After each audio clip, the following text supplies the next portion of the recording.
What a epic meltdown by the Black Caps. I mean, 130 for 2.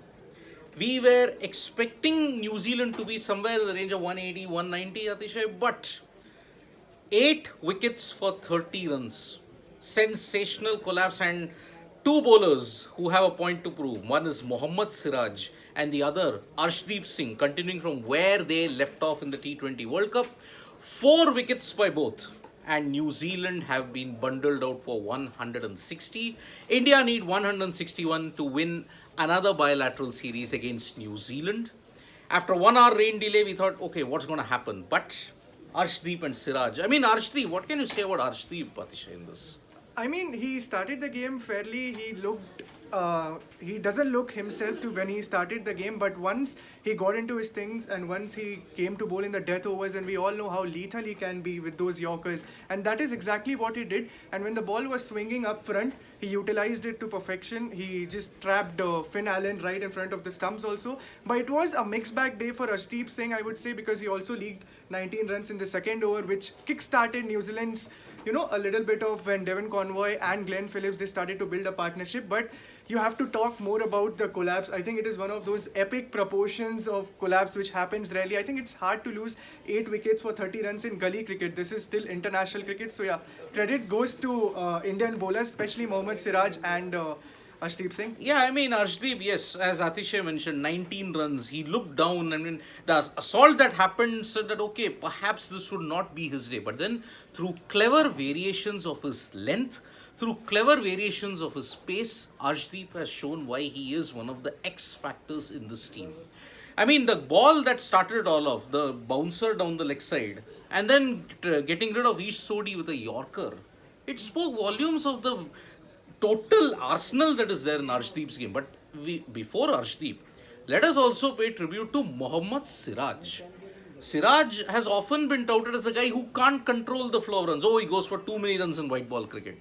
But in the last 2 games, Atishay, in Mount Maunganui and now in Napier, he's been simply magnificent. Simply magnificent. I think, yeah, that's the right word you have used to describe him. And if you see how Siraj's career path has gone so far, whenever he has been given an opportunity, be it in Test cricket, T20Is, or even in ODIs, he is one of those bowlers who always runs in hard and bowls his heart out. And today was another one of those instances when Siraj just was feeling himself. He started with a bang, bagged a couple of wickets, gave away just 2 runs in his last over also, and it was and he was bowling with a lot of pace also. I know the conditions were assisting bowlers, but you still have to do the basics right, and he exactly did that, and it is definitely a very good sign for Team India moving forward, because remember, we play a lot of cricket and we need all these bowlers in top form, especially with T20 cricket, Test, ODI and IPL coming in the near future. Absolutely. If you have to look at it, look, imagine if you want a replacement if Jasprit Bumrah is fit. If you want a replacement for Shami,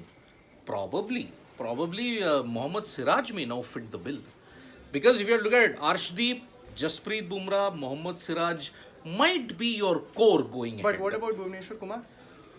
Because I would want to take one of the comments that King D has said. Bhuvi can perform only when conditions suit him. He is playing cricket for 10 years, still not up to the mark. Yes, I do agree that Bhuvneshwar Kumar's peak might have probably deserted him because he got injured at the wrong time. When he was in full rhythm, he was unstoppable. But yes, when conditions has a swing, after the swing goes, his pace is not up to the mark. So you mean now it's time for Team India to manage Bhuvneshwar Kumar and only play him when the conditions are overcast, like the one it was today in Napier, and we came out, he swung the ball, and first 2-3 overs he was fantastic when it was swinging. But again, he took a little bit of beating in the last over, but that is expected. That is one area where Bhuvneshwar Kumar has struggled off late. But again, he is one of those bowlers, I think, moving forward, if you look at the larger scheme of things, he definitely doesn't fit in the bill, because now it's the time, you look at the next generation. Yep. But again, it's Bhuvneshwar Kumar. Yeah, Akash Bharadwaj, Hardik not bowling thought. See, today the team composition was such. You had Arshdeep, you had Harshal, you had Bhuvaneshwar Kumar, and you also had Siraj. When Harshal Patel was included, that meant that Hardik Pandya necessarily need not bowl that often. So that is why now Hardik will be your shock option. If you want not a surprise option, he'll be a shock option. If suppose India wants wickets, possibly when there is a partnership building, they may turn to Hardik Pandya, the man with the golden arm. But apart from Siraj and apart from Arshdeep, many of our family members have raised issues on Piyush Nandre is saying spin department a big issue. Yes, today Yajwendra Chahal didn't take wickets, but in the previous game in Mount Maunganui, he took 2 wickets for 26 runs. I would say it's a pretty mixed bag, yeah, because look, you did not play Yajwendra Chahal throughout the T20 World Cup, and it showed. Leg spinners have got much more impact in Australia rather than in New Zealand. And you have to also understand the ground was dimension. outrageously small. I mean, 54 meters, 60 meters, that's just square. Just a top edge can go for a 6. But even in Auckland, the square boundaries are 45 meters. What do you do in this case? Perhaps now you have to give Yajuvendra Chahal a long rope. For 2 World Cups, you have not played him. In the first World Cup, he didn't even make it to the squad. Second World Cup, he made it to the squad but didn't play a game. Third World Cup in 2024, hopefully, according to geometric progression, he gets to play 1 game. At least. Kuldeep Yadav and UZ together, will India take a chance? Akash Bharadwaj.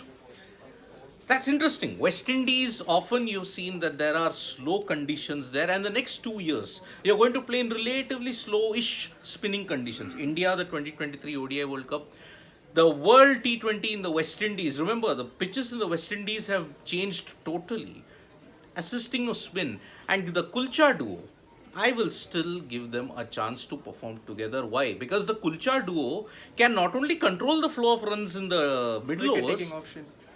more importantly, they can also bowl in the deaths. Death overs. What Correct. was India's dominance on 2016-17 based on?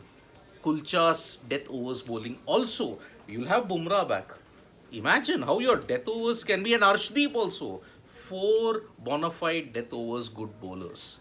So that is why Sridhar Deshpande, I kind of don't agree. I think Yajuvendra Chahal, like Bhuvaneshwar, India should bid Chahal adieu. I No. don't think so. It's too early for Chahal to step away from T20 cricket. He's a white ball specialist, and we all know the kind of skill set he possesses.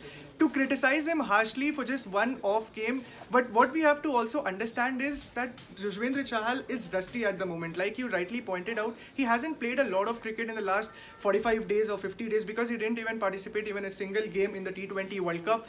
And so now to come back and bowl in tough New Zealand conditions where the ground dimensions are very small, so he's bound to struggle. He is bound to have a couple of odd games, poor games here and there, but he is too talented to sit out. Yeah, and look, even today, if you look at it, the Pacers had far more control. And remember, you're bowling with mostly a wettish ball because look, it rained quite heavily prior to the match in Napier.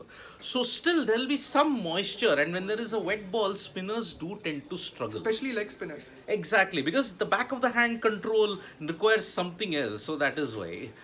It's, you have to understand that, like, you have to give Yajuvendra Chahal a longer rope now. Because at the end of the day, you didn't play him in 2 World Cups by which he could have been your difference maker. Now, give him a longer rope, play him until 2024. Definitely the benefits will come. Definitely.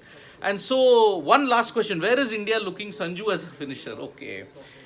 And Akash Bharadwaj, I'll say one thing, okay? In the current T20I setup, if you look at it, I think Sanju cannot have a place because there is far too much batting. You can't put Sanju Samson at number 6 or 7. Sorry, you're wasting him at number 6 or 7.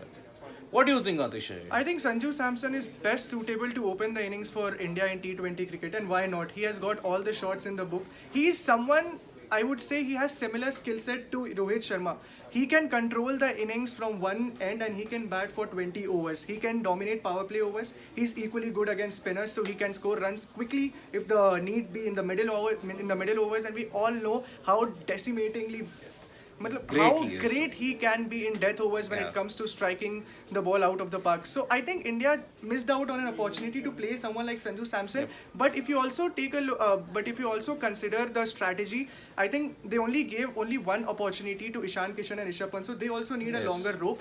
So Sanju Samson, I think, is primarily missing out on a chance to play for India is basically because of the fierce competition that always is. Absolutely. Comments on Rishabh Pant keeping, he was very, very good today. The catch that he took was superb. And Rishabh Pant, yeah, he has a strike rate of 140 Asia Cup. Okay, I'll give you a compromise solution, okay, if you want Sanju Samson to fit in the Indian cricket team. What you do is, play Sanju Samson for 1-2 starting games. Because what is the trend with Sanju Samson? He tends to taper off towards the tournament as it progresses. Then play Rishabh Pant. At that way, you've made your cake and eaten it also. I think I would say if you are playing Sanju Samson, then you give him 10 matches. Tell him you have 10 matches and you go out there and perform. You have no pressure, because what we have seen with what has happened with Sanju Samson over the years is that he gets a look into the national team, he plays 2 or 3 matches, and then all of a sudden he is dropped. So he is not getting that long rope every cricketer or every bowler, every batsman needs. So this is where I think if at all Sanju Samson gets a look in going forward in Indian team, I think the team management, the coaching staff, the captain needs to show more confidence in his ability, because we all know what he can do. And he has done it time and again in the IPL and domestic cricket. Yep, indeed, indeed. And so we are about to begin. In fact, already the first ball has been bowled. And New Zealand are 30 to 40 runs short for this particular ground, because remember, the square boundaries are small and this will help the left-handers. And who managed to make most of it today? Devon Conway. So there is a lot of hope on Ishan Kishan and Rishabh Pant today that finally they can do very well. Anuprash, let's see if today Rishabh Pant can hit a 50, quick fire 50, and ensures India gets over the line, say winning by 8 wickets or 9 wickets or 5 wickets, then there'll be a different take altogether. So let's wait and watch. The chase has begun. I think India are favourites. There's no question. Unless New Zealand pull off a spectacular bowling display, then and only then I see them drawing the series. But it's going to be 10 wins out of 11 for India in T20As against New Zealand. So we'll be back for the end match after this. Thanks, Satisha, for giving valuable time. And we will be back for the match end. India versus New Zealand, Napier. Join us for that. Press the like, comment and share button. We are also there on Facebook, Twitter and Instagram. Thank you. Thank you.